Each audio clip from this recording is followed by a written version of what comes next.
Hey guys, I'm the Newb investor. Today we'll be looking at Google, the company that owns the two largest search engines in the world, Google and YouTube.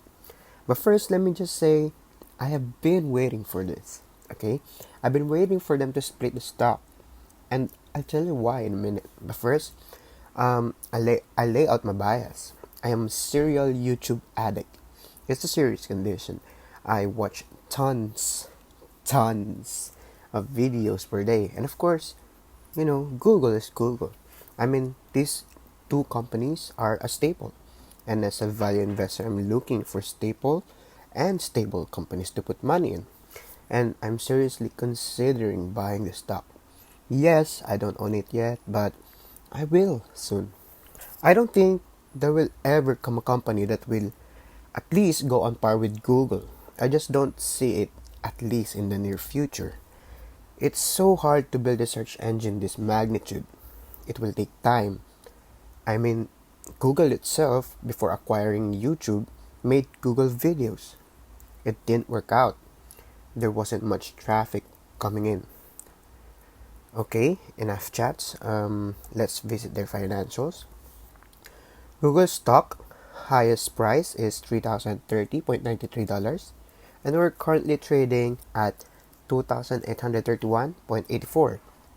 That's 6% from the highest. The current market cap is 1.84 trillion with a PE ratio of 25.23. The current EPS, trailing 12 months, is 112.23. The stock is currently trading at 0.22 times earnings relative to PE ratio.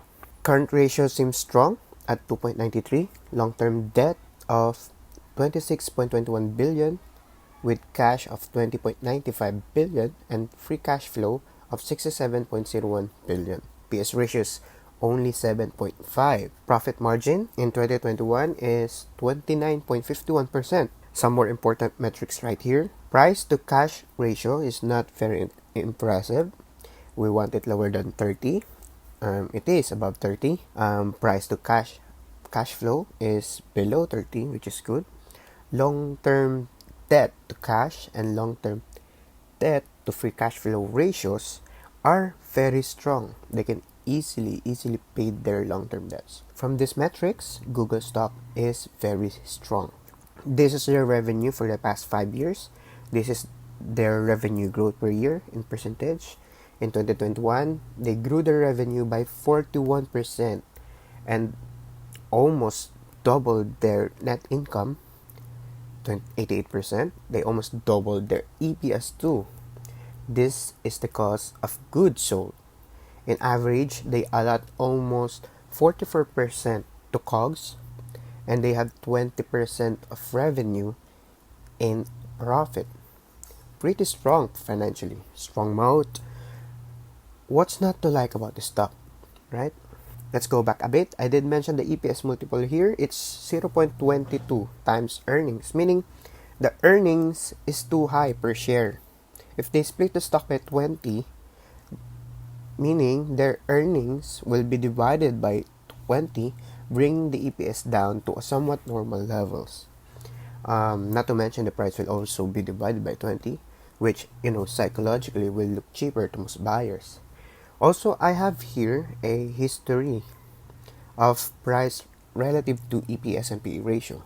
We'll see here that the Google stock for the last 25 quarters, with the exception of the anomaly here in 2018, traded around the lows of 21.82 and the highs of 33.23 PE ratios.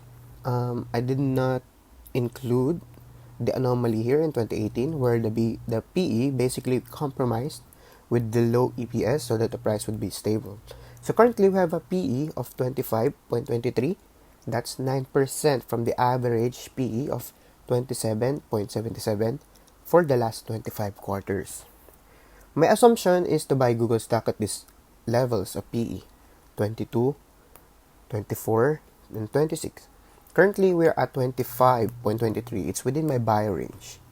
But I do think Google is trading at a discount at these levels, meaning undervalued at these prices. So, them splitting the stock would definitely help their market cap after splitting their shares, because a lot of buyers are just waiting to own a piece of Google. If you only have 5,000 portfolio and you allot 3,000 to it to buy one Google stock, that would take most of your portfolio share, right? Why I think this stock is undervalued is because the average profit margin in the last 5 years is around 20%, and current PE ratio is at 25. So with basically paying only 1.25 times their average profit margin, right? So that's good. I mean, I would pay 2 if not 3 times multiple for this kind of stock. So for me, assuming the stock would be playing around the price of 3,000 until July 2022, with the stock split of 20 is to 1, 150 is still a discount price. I'm buying it any time of day. Now, looking at their charts, a lot of gaps to fill. Normally, I wouldn't touch growth. I wouldn't touch stocks that had gone parabolic, but the PE ratio and the EPS makes sense to me. Assuming they continue to grow 20% a year, I will buy Google stock any price below 180.